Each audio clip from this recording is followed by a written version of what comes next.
नमस्कार भक्तों, स्वागत है आपका आस्था की कहानियान में, जहां कहानियां सिर्फ सुनी नहीं जाती, आत्मा तक उतर जाती हैं।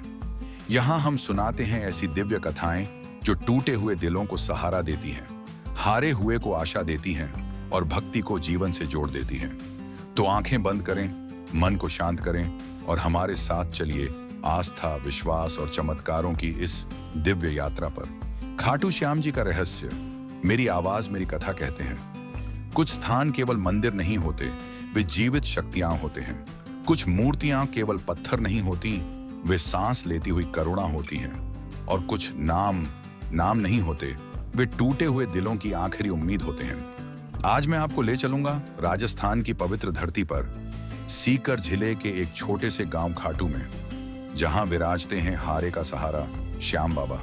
यह कोई साधारण कहानी नहीं है, ये वह सत्य है जो आत्मा को झकझोर देता है।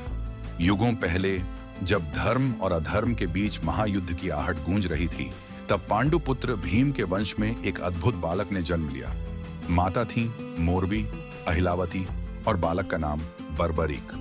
जन्म के क्षण में आकाश में प्रकाश फैल गया।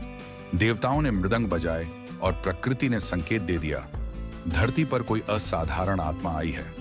बाल्यकाल से ही बर्बरीक साधारण नहीं था। 5 वर्ष की आयु में हाथी को रोक देना, 10 वर्ष में राक्षसों का संहार, ये उसकी शक्ति के प्रमाण थे। लेकिन असली शक्ति मां मोरवी के दिए संस्कार थे। बेटा, सच्चा धर्म वही है जो हारे हुए के साथ खड़ा हो। यही वाक्य बर्बरीक की आत्मा में बस गया। शिव तपस्या और 3 दिव्य बाण, 16 वर्ष की उम्र में बर्बरीक हिमालय गया।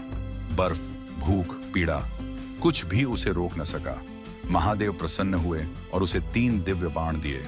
1 शत्रुओं को चिन्हित करने वाला, 2 रक्षजनों को पहचानने वाला, 3 एक ही बार में अधर्म का नाश करने वाला। माता मोरवी ने उसे महाकाल दंड नामक धनुष दिया, जो कभी लक्ष्य से चूकता नहीं था।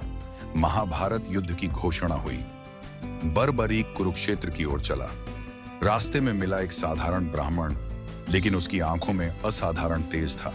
वह ब्राह्मण कोई और नहीं, स्वयं श्री कृष्ण थे। परीक्षा ली गई, पीपल के पत्तों का चमत्कार हुआ और बर्बरीक समझ गया, यह कोई साधारण मनुष्य नहीं है। कृष्ण ने कहा, वत्स, तुम्हारी शक्ति युद्ध को असंतुलित कर देगी। और फिर मांगी गुरु दक्षिणा, शीश दान। क्षण भर को मन डगमगाया, लेकिन अगले ही पल बर्बरीक शांत हो गया। प्रभु, आपकी आज्ञा ही मेरा जीवन है। एक प्रार्थना थी, युद्ध देखने की। कृष्ण ने वरदान दिया, तुम कलयुग में मेरे नाम से पूजे जाओगे श्याम बनकर। शीश कुरुक्षेत्र में स्थापित हुआ। 18 दिन तक महायुद्ध देखा और अंत में कहा, प्रभु, युद्ध में केवल आपका चक्र और द्रौपदी के खुले बाल ही दिखे। सत्य प्रकट हो गया। युग बीते, कलयुग आया। एक ब्राह्मण पंडित सोमदत्त को स्वप्न हुआ। खुदाई हुई, दिव्य शीश प्रकट हुआ। जहां शीश भारी हुआ, वही बना खाटू।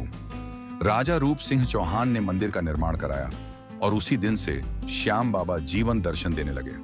खाटू श्याम का रहस्य, श्याम कुंड का जल कभी कम नहीं होता। 100 सीढ़ियां, 51 फीट व्यास, 108 फीट ऊंचाई, गुप्त कक्ष में छुपे दिव्य बाण, ये सब संयोग नहीं, ये दिव्य गणना है। शास्त्र कहते हैं, अंतिम समय में नील घोड़े पर सवार श्याम बाबा आएंगे, धर्म की स्थापना करेंगे और फिर सत्य युग आएगा। श्याम बाबा केवल हिंदुओं के नहीं, वे हर उस इंसान के हैं जो टूटा हुआ है, क्योंकि दुख का कोई धर्म नहीं होता और जो दुख हरता है वह सबका होता है। हारे का सहारा श्याम हमारा।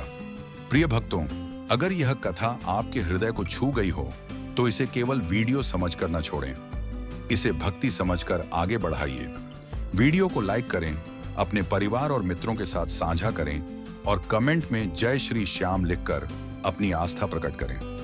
ऐसी ही दिव्य कथाओं के लिए आस्था की कहानियान को सब्सक्राइब करें, क्योंकि यहाँ हर कहानी भक्ति से जन्म लेती है और श्रद्धा में समा जाती है। जय श्री श्याम, जय श्री कृष्णा।